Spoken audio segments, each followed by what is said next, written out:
Hey everyone, Digital Scriptorium here, and today I want to show off how to install Fedora KDE Plasma Desktop 43 from start to finish. I'm just going to give a few details before we dive in so you know what you're getting yourself into.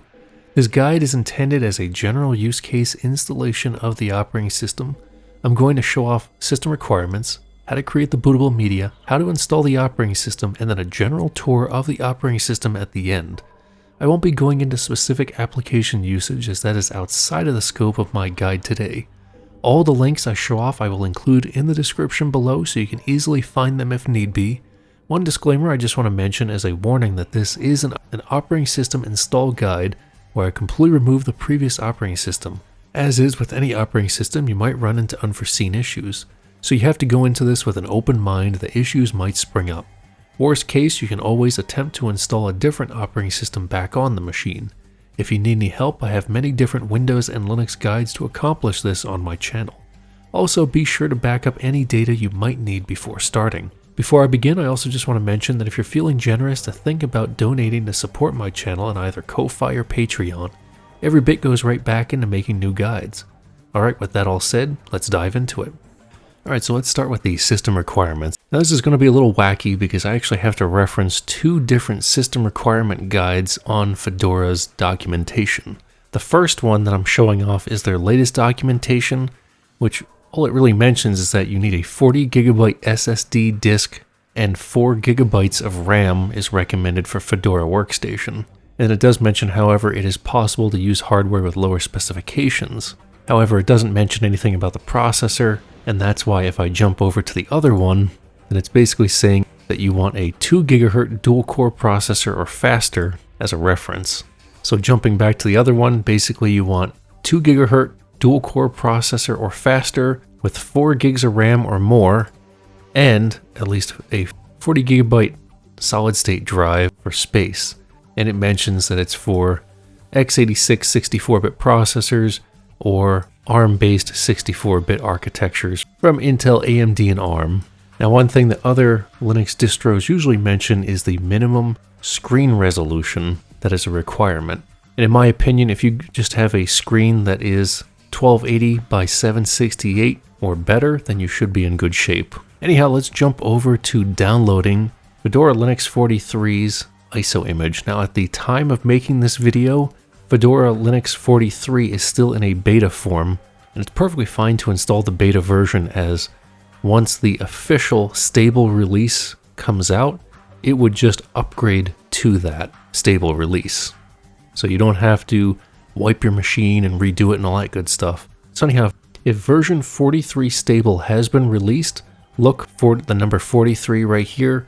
You would click on this, and then you would select your variant that you want to download, whether it's Fedora Workstation or KDE Plasma Desktop. You have the two options to download from within here.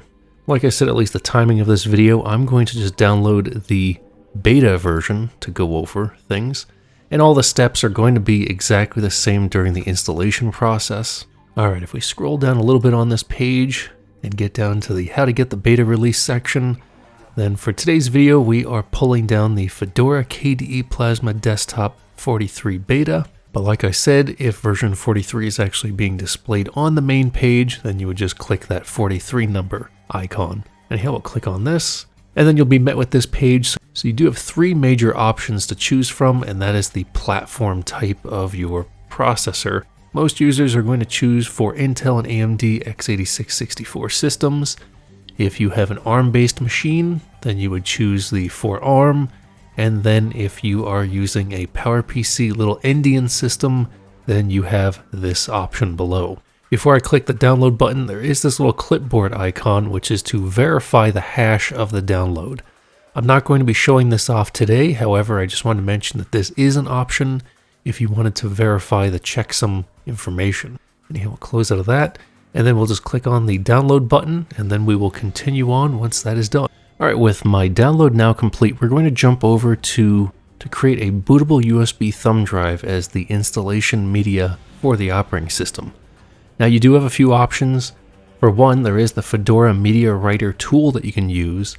The downside to that is that you do have to install it, and you may need dependency applications installed as well on top of it. Or you can also download something like Etcher, but that too requires installing and downloading potential dependency applications. Whereas Rufus, on the other hand, is a very basic, very small, self-contained executable which does not require installation or anything of that sort. And so Rufus is what we're going to use today. Now, unfortunately, Rufus's website does have some clickbait if you're not using ad blockers. So if we scroll down to about a third of the way down the page, locate this download section that mentions latest releases. Now there's going to be a number of different options to choose from within here. Most users are going to choose this top variant, which is the standard Windows x64 variant.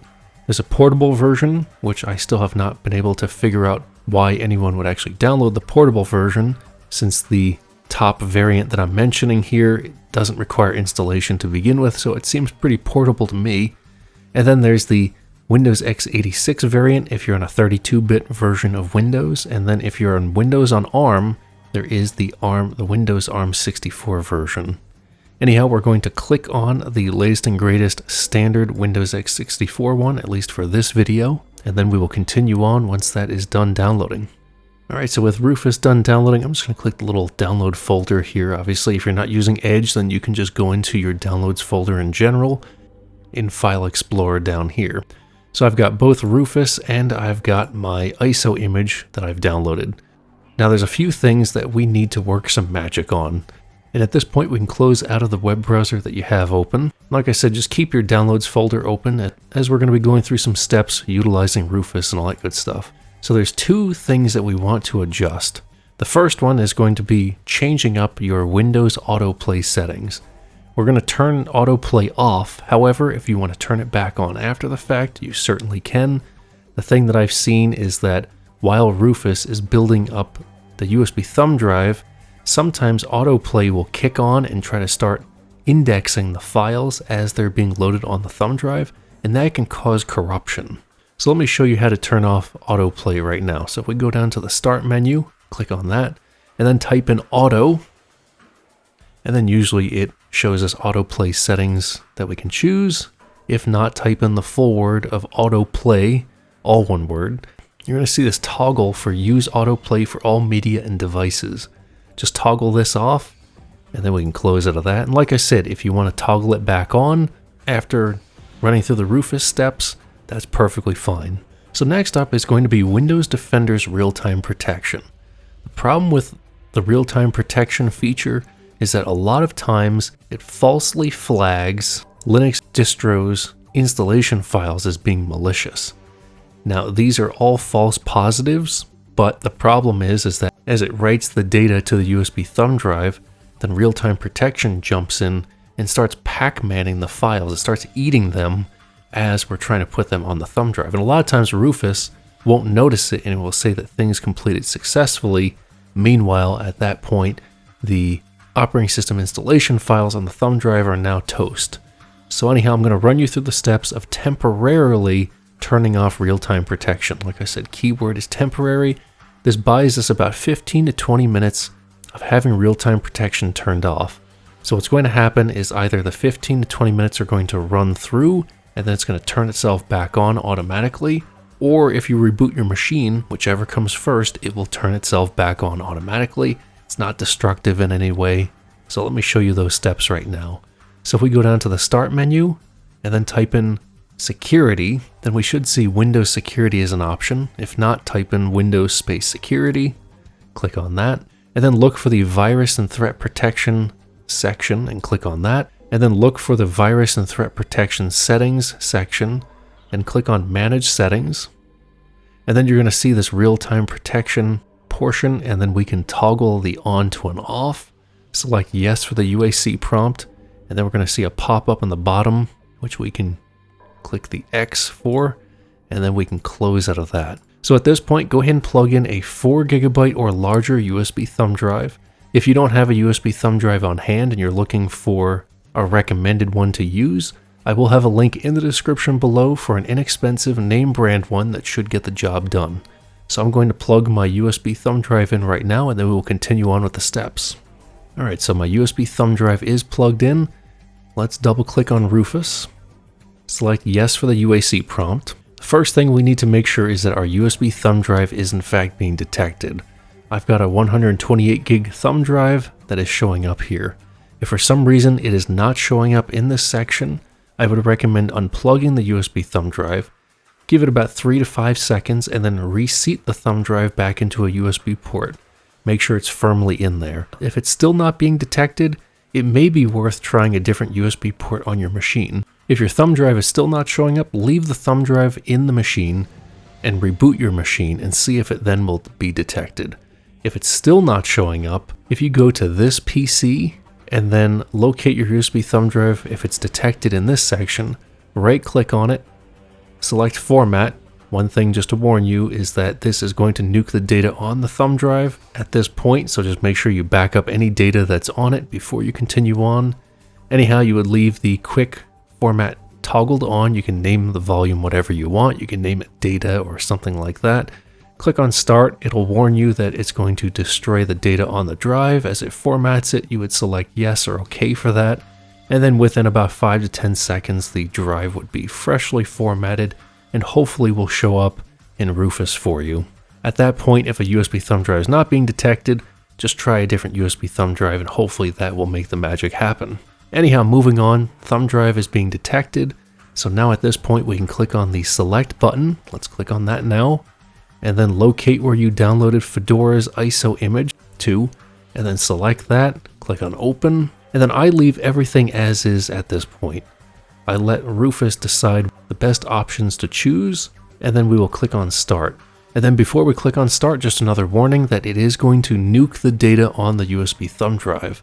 So if there is any data that you need on your USB thumb drive, please back it up before you continue on, as it's going to blank it during the formatting process. Anyhow, I don't have anything on this thumb drive, so I'm going to click on start.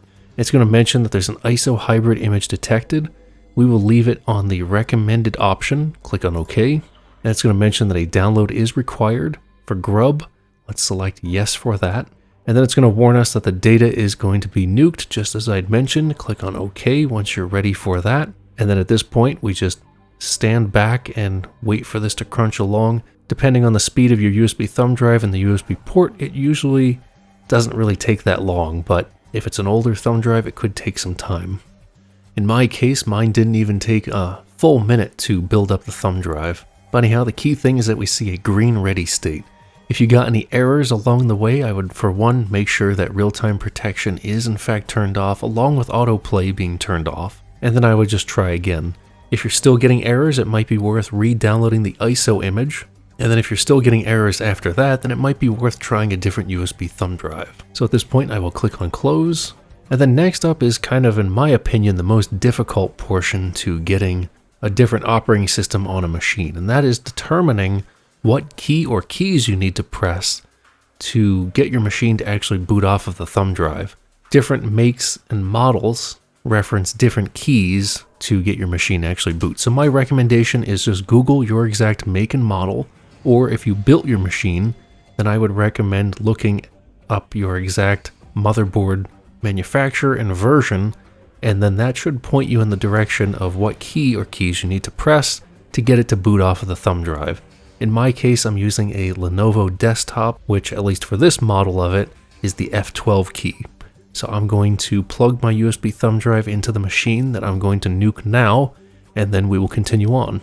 And a warning at this point that this video is going over completely removing the old operating system and data on the machine, doing a complete clean slate. So we're nuking all the data on the machine and installing just Fedora on it. So if there's any data you need to back up, please do so now, as once we get going and we hit the certain action point, it's going to delete the data. So back the data up now before you continue on is my rule of thumb. Anyhow, at this point, I'm going to plug my USB thumb drive into the machine that I'm going to put Fedora on, and then we will continue on. And I'm mashing the F12 key right now for my machine at least. Now, once again, every make and model is going to be different in how they show some sort of a screen to select a thumb drive, or some models might even just have an option that is literally just booting off of a thumb drive and it immediately boots to it. Anyhow, in my case, mine I actually have to select my boot options. I'm just going to arrow key down, but basically if you do get a menu, look for something that says USB HDD for USB hard disk drive, or it may even say USB thumb drive, or it might even say USB virtual CD drive. If it's really confusing, then you may also be able to spot it based on the manufacturer of the thumb drive. So in my case, mine's a Samsung drive, so I definitely know that is it, and it also mentions a flash drive. Anyhow, I'm going to click enter at this point to select that, and then you may see this screen, and we'll just let this run through.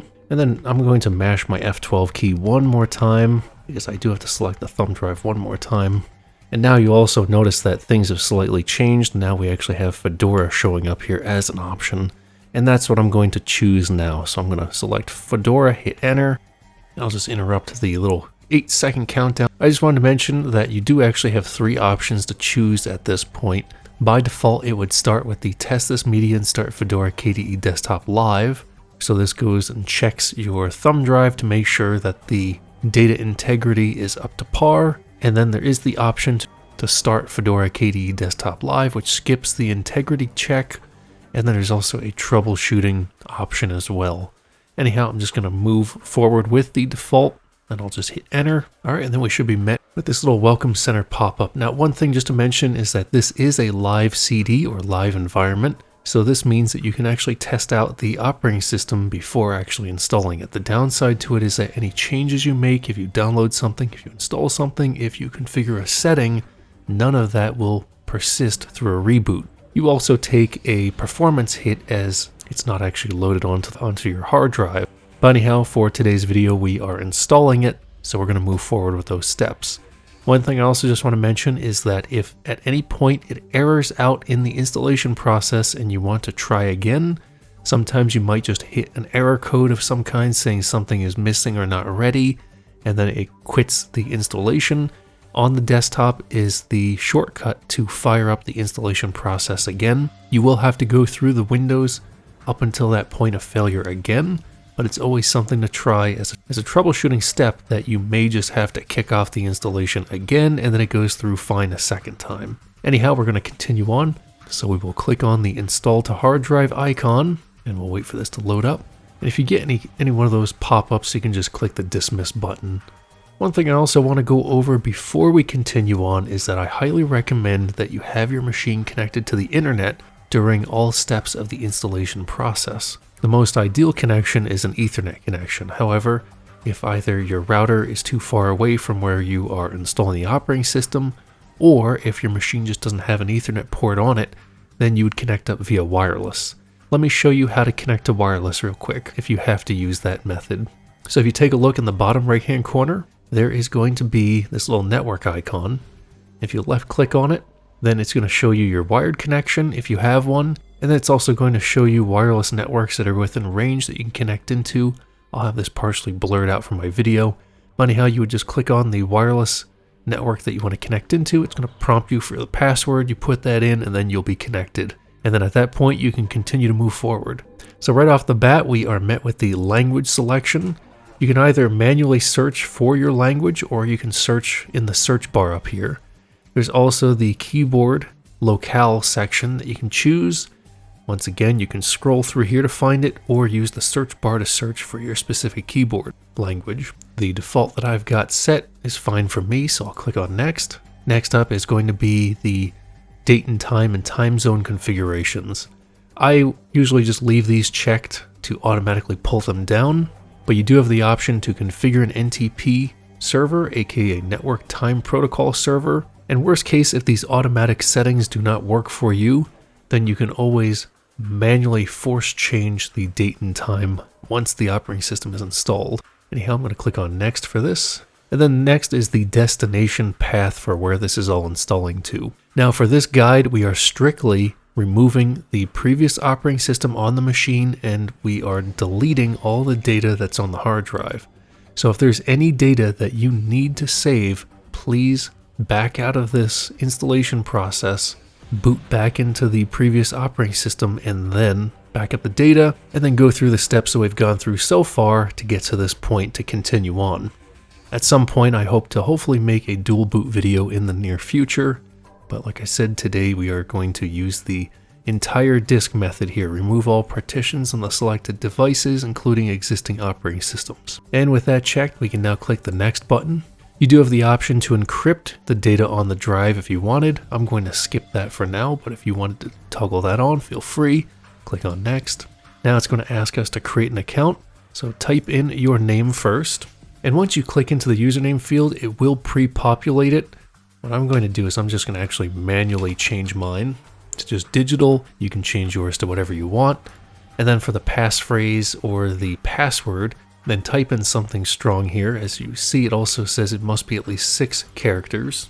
And mine is showing up as weak, and I just wanted to show it off in this video, but it will mention how strong the password is. If I were to add in some other characters and special symbols and whatnot, then as you can see, it jumps to strong. Anyhow, for the sake of this video, I'm just putting in a basic password, but I would strongly recommend not doing that. And then confirm the password, and if you want to double check what the characters are, then you can press the little eye icon and that will reveal what the characters are in that password field. And depending on your screen resolution, you may have to scroll to see this bottom section, but it says system and then it says enable root account. I don't recommend enabling the root account just for security purposes, but if you do want to use a root account, then you can toggle that on just like that, and then you would type in the password for it. Anyhow, like I said, I'm going to leave mine toggled off for security purposes, and we will click on next. And then this is a review and install screen, so this is basically mentioning we're installing this operating system, the language, the time zone, the account that is being added. We are using the installation type of use entire disk. We are deleting the partitions on the drive, and then we are setting up these new partitions. And that's mentioning previous OS install was Fedora, that is just deleting that. And then this is a check that's basically saying, I understand that all existing data will be erased. So again, if you need to back up data, back out now before continuing on. I don't have anything to back up, so I'm going to click on erase data and install. And then at this point, we just sit back and wait for this to cruise along. If at any point during the installation process that it errors out and you have to back out, like I said, just try it again, kick off the icon that's on the desktop. Sometimes it's just a random fluke into why it fails out. But anyhow, we'll continue on once this is done. Alright, if all goes well, we should see the successfully installed screen. And again, just as I mentioned, if for some reason it errors out, just rinse and repeat trying to reinstall it from the desktop icon. If it fails a second time, it might be worth trying to build up a different USB thumb drive if you've got one on hand, and then try that again. And once again, key thing also, if you go to recreate your USB thumb drive, make sure Windows Defender real-time protection is turned off. Anyhow, I'm going to continue on, so we'll click on exit to live desktop, and then I'm going to shut the machine down, and then we're going to pull the thumb drive, and then we will turn it back on. So we'll go down to the bottom left-hand corner to the application launcher or the Fedora icon. Left click on that, and then go over to the shutdown button and shut down words here. Click on that, and then we'll click on shut down now, and then we'll wait for it to finish shutting down. Alright, now I'm going to pull the thumb drive and then I will turn it back on. Alright, I'm turning the machine back on now. And the very first time that the machine actually boots off of the hard drive, it could take a little bit longer as it's still expanding out files and directories and all that good stuff. So the boot time this time around might be a little slower than you might expect moving on. And then you should hopefully see the little spinny icon and the Fedora logo as it's loading things. And you might see a series of different screens that quickly load up until you eventually get to the actual login screen. So at this point, let's go ahead and log into the machine. Hopefully your strong credentials that you put in, hit enter, then we get the little loading icon, and you might get this PIM maintenance pop up and whatnot. You can just click the X for that. Anyhow, we're hit with this welcome center screen. Let's go through these steps here. It's also giving more of a slideshow of things that you can choose. And then it's actually interesting because you can kind of hover over certain areas and it will mention what they do. So it's kind of neat. So we'll click next for that. If you click on any of these, it'll explain what they do. We'll click next. Talking about the App Store, click next. It does have the share anonymous usage information. By default, it is set to disabled, but you do have options such as basic system information and usage statistics, detailed system information and basic usage statistics, and then detailed system information and usage statistics. I'm going to leave mine on disabled, but you can feel free to toggle that however you want. I'll click on next. And then next up is enable third-party repositories. I strongly recommend that you do enable the third-party repository so that it enhances your experience of the operating system, gives all sorts of proprietary drivers, video codecs and sound codecs and things like that. So click on enable. It's going to ask you for your credentials, type those in, hit enter. Again, this is optional, but like I said, this is my recommendation. And then we'll click on next, and then we can click on finish. And you may have seen the little pop-up as I was talking that was mentioning that system updates are available. You'll see the little icon for updates down in the bottom right taskbar right here. Let's click on that. It's going to fetch the updates. Now, I'm not going to kick it off for this video. However, I do strongly recommend that you install all updates to the machine. This is going to do bug fixes, security updates, as well as feature enhancements and whatnot to various applications and the operating system itself. So I do strongly recommend that you would click this, and then you would select Update All, and then it will give a toggle at the bottom mentioning how you want to proceed with the updates, if you want to have the machine restart or if you want the machine to shut down. But anyhow, I just wanted to mention that. So at this point, Fedora KDE Plasma Desktop 43 is now installed. Now, if you're curious on seeing a general basic tour of the operating system, I'm going to continue on with that right now. So let's start in the bottom right-hand corner. You'll have this little square icon, and as you can see with me hovering over it, it says Peek at Desktop temporarily shows the desktop by moving windows away. So for instance, if I opened the Discover store, and then if I clicked that button, then it will shuffle the app away. However, it's still running in the background. And if you take a look over here, you can see it's slightly highlighted there, which means that it's still running. And then you also see a little icon, a little blue icon up above the square button that we clicked, mentioning that's currently peeking at the desktop, and then you click it again, and then whatever you have open will come roaring back onto the screen, how it was before. Close out of that for right now. And then over to the left of that is going to be your date and time. If you left click on this, it will expand out the calendar. You can do days, months, years. You can also manually shuffle between months this way as well.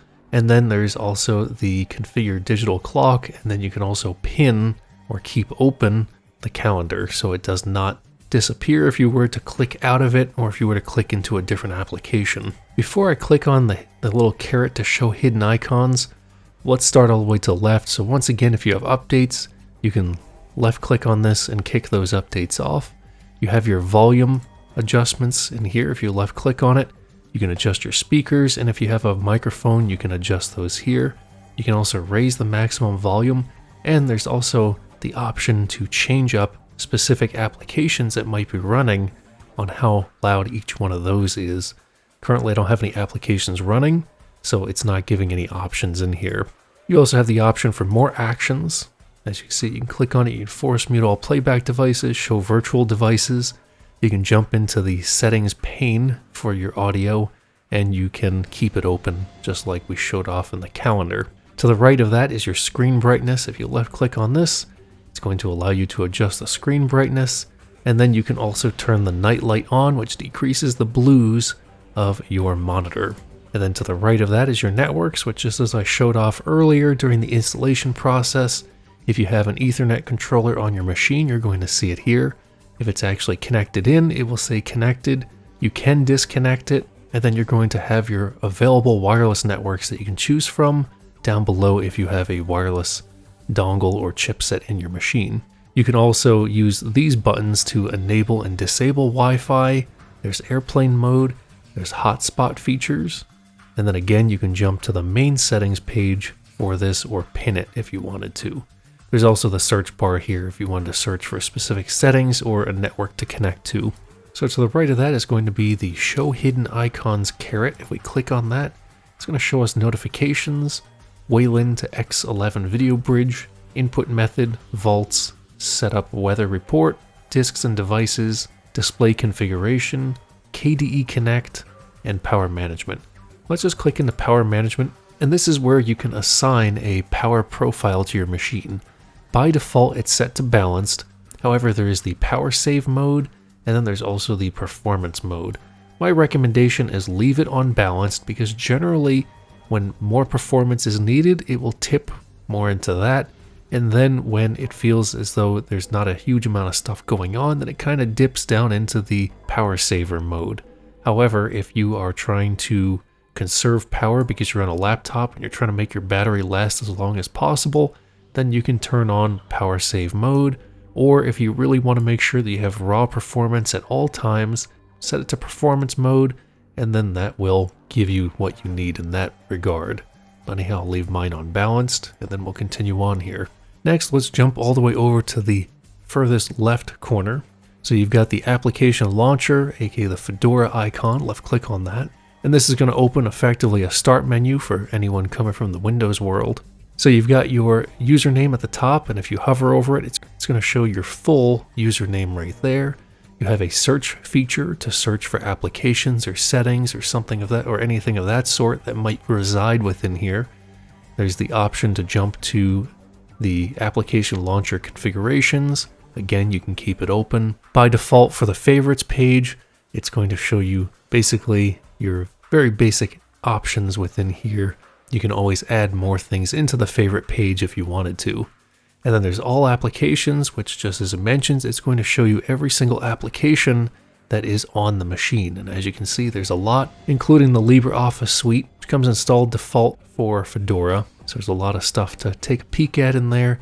And then you get into the subcategory sections for different applications like development, education, games, graphics, help, internet, multimedia, office, system, utilities. So a lot to choose from and a lot to narrow down your searches within those subcategories. So then just as it mentions, it's showing applications, but you can also click places, which brings you into another kind of subcategory menu within the app launcher. So you've got applications that may have been opened previously, and it's also going to show you your places, which is going to be like your home folder and all the folders that are within your user account. And then if you scroll down, you've got trash, you've got network, recent files and recent locations. And then there's also history. In this case, this is a clean slate machine, so there really is no history. Frequently used is in the same exact boat. Once again, clean slate machine. Nothing's been frequently used yet. Next over, we've got the sleep button, restart, shutdown, and then the session options. If you click on the session options, it gives you lock, log out, or switch user. If you've never used a lock before, what it effectively does is it keeps your applications running, but locks the machine if you need to, for instance, step away from the computer and you want to secure it, but you want to keep your applications open. So that's what the lock button does. And if you click the lock button, it would just pop up with the username and password field. You would type those in and then it would unlock it for you to where you can get back to work, hammering away on the machine. Click out of that. So to the right of that is system settings, but we're actually going to go over that in a little bit because that's a whole different subsection in and of itself. But over to the right of that is the Discover Software Center, which is what we opened briefly to display the updates that are available. Let me maximize this. I'll double click on that top banner to maximize it. So to begin, this is where you can download all sorts of different applications without having to manually search the internet for them. So for instance, you could download a different browser if you wanted, like Chromium or Brave or something of that sort, along with games and applications and all that good stuff. One thing to mention is at the top left there is a search bar, so if you wanted to search for Steam, for instance, you can type that in, hit enter, and then it's going to look for every application that's called Steam, and then you could install it. Let's click the little delete icon there, we'll hit enter again. So then you can go back to your home, there's installed apps, so every single application that is installed on the machine is going to show up within here. Once again, if there's updates that need to be pulled down, you would see them within this section. You've got settings, so this is like repository settings and stuff like that, and what can be pulled down. It's a whole bunch of stuff that can be changed up, but for the most part, you shouldn't have to touch any of this. And then you've got the About section, which is just going to mention the version of the Application Explorer, and it's going to talk about all sorts of stuff. Then you've got all applications. So this is literally all applications that are available to download. You've got accessibility, development, which also brings out a whole other subcategory to choose from. There's education, there's games, there's graphics, internet, multimedia, office, science and math, system, utilities. Scroll down a little here. application add-on, and then Plasma add-ons as well. So a lot of stuff to choose in here, which makes it pretty snazzy. We'll close out of that for right now. To the right of that is going to be your Dolphin File Manager. I'll double click in the banner again to maximize it. So just as I kind of mentioned in the application launcher section, that you have your profile folder directories that are just for your login. So if there was another account on this machine and they logged in, they would not be able to see your data unless they have your credentials as well. But everything is pretty self-explanatory here. You've got your home folder, and if you notice as I'm hovering over the home folder, it's actually showing me the full file directory path to my profile. So home, digital, and as you can see, if I hover over all these other ones, it's going to show the same. But you've got desktop, documents, downloads, music, pictures, videos, and your trash. If you had anything in your trash, you would have the option to either delete it or to empty your trash, or you can also restore an application or folder or file that might be in here. And then you've got network. Any discoverable devices on the network will show up within this section. You can also type in an IP address or host name to connect into a remote device, as well as you can also add a network folder if you wanted. And then below that is recent. Once again, this is a clean slate, so there are no recent or recent locations. And then if you click on Fedora down here, for one, you're going to notice that there is a little bar down here, and that is basically showing your current space that is being eaten up, and it's hardly noticeable that there's any space being currently used. But if you hover over it, it will also give you a rundown that 2% of it is currently in use.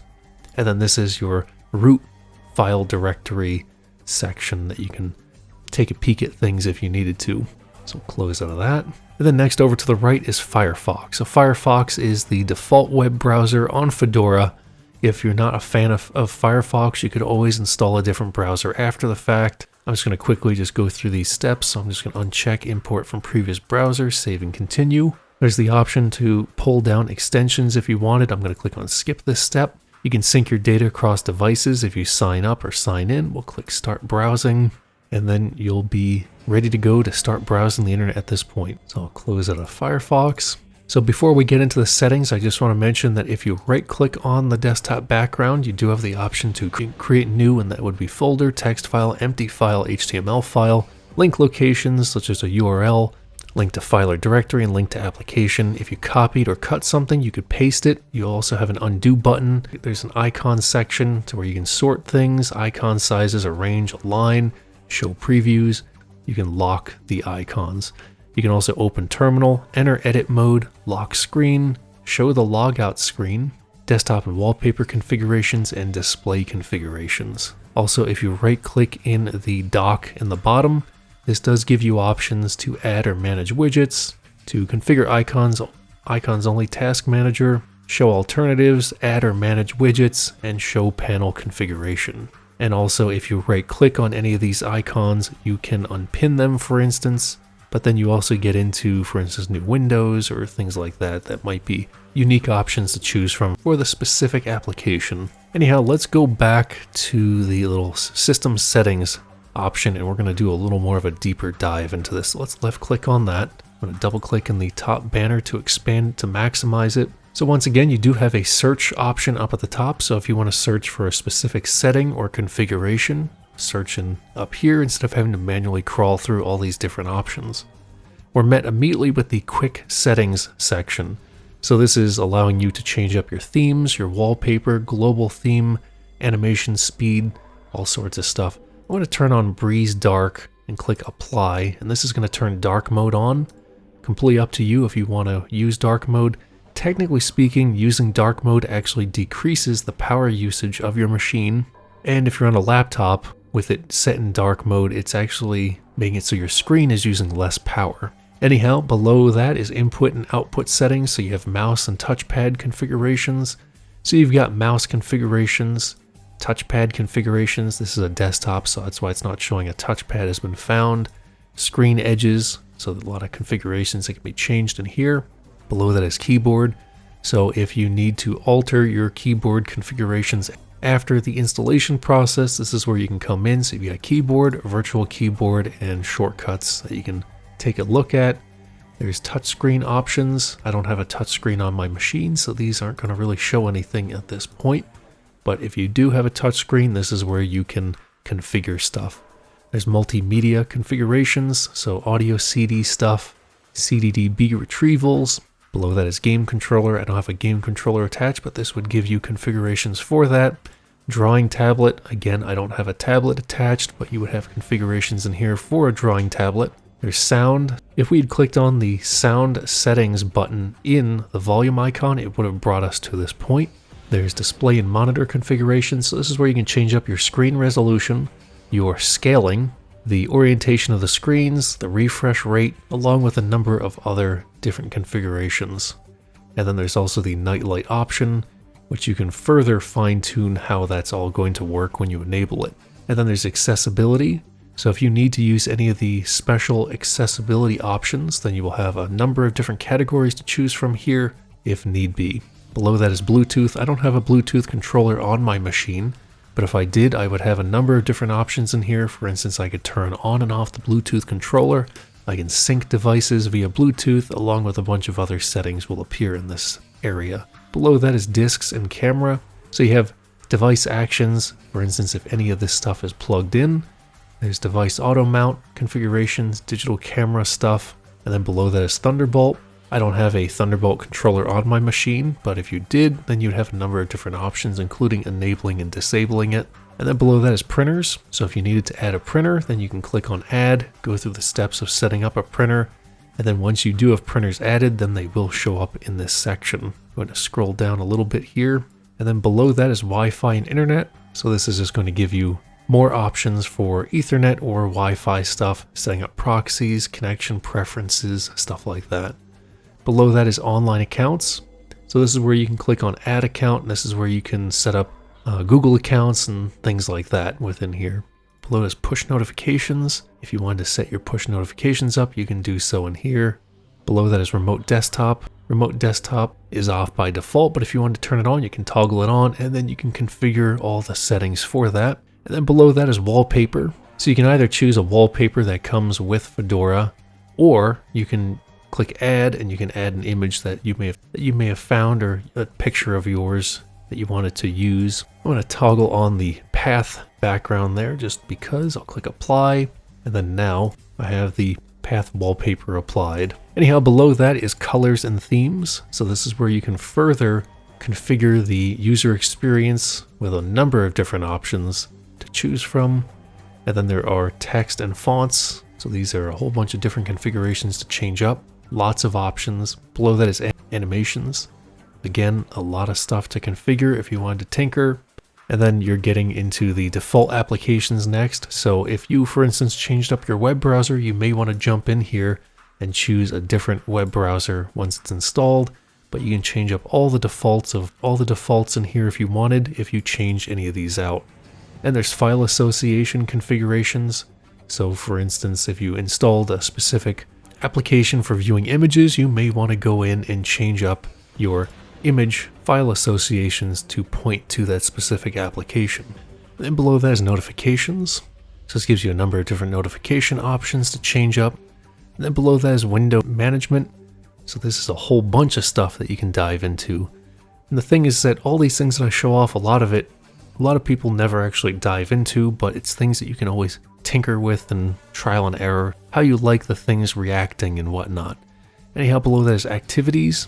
So if you need to create a new activity, you can do so within this section. Let me scroll down again. Next up is the workspace general behavior. So this is configurations for general behavior. There's going to be the search configurations. So this is the indexing portion. And then there's plasma search, which is a whole nother sub feature in itself. And then below that is screen locking. So by default, your screen will lock after 5 minutes of inactivity. So if you wanted to change that up, you can do so in here. There's application permissions to change up. So you got Flatpak permissions and Legacy X11 app support, KDE wallet configurations, recent files, user feedback, which is just bringing us kind of back to that first toggle that we could actually change in the little welcome screen that came up. There's region and language, a lot of stuff to change up in there.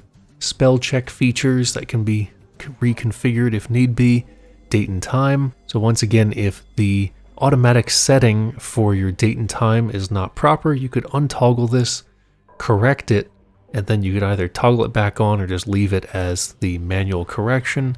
And the same goes for the time zone as well. You can manually click on wherever you want for your time zone, and then it should configure it for you. Or you can always do a manual selection down here with these drop-down menus. Then below that is about this system. So this is going to give you the general information on the machine. It's telling you which operating system is installed in these sections, and then it's going to tell you what the hardware of the machine is. And then if you want even more of a deeper dive into your computer's information, you can launch the Info Center. And then below that is Power Management. Now this is one section that you might want to change up. For instance, if you're a desktop user, you might not want your machine going to sleep. And in that case, then all you have to do is, when inactive, you could select Do Nothing. It's going to mention it's going to use more energy, obviously, but most desktop users, I think, are going to choose to not want their machine to go to sleep. However, if you're a laptop user, you probably want to leave this on so it's not burning through your battery power. But again, it's completely up to you. And there's a number of different other options you can change up in this area, as well as a more advanced power settings section that you can dive into. And then below that, let me scroll down a little bit here. And then below that is Software Update. So this is where you can set your updates to manually or automatically. Quite frankly, I would recommend you turn that to automatic. Keep it as a daily frequency, and then I would leave it on after rebooting, and then just click Apply. And then below that is Users. So this is where your user account that you created is going to reside. You can change the password on it. You can also change your avatar icon. I'll change it to the owl. And because this is the only account on the machine currently, Administrator is the only option in this portion, but you could also change your password. You can set an email address. You could also technically change the name of it. And then you can also add a new account, go through the steps of setting that up.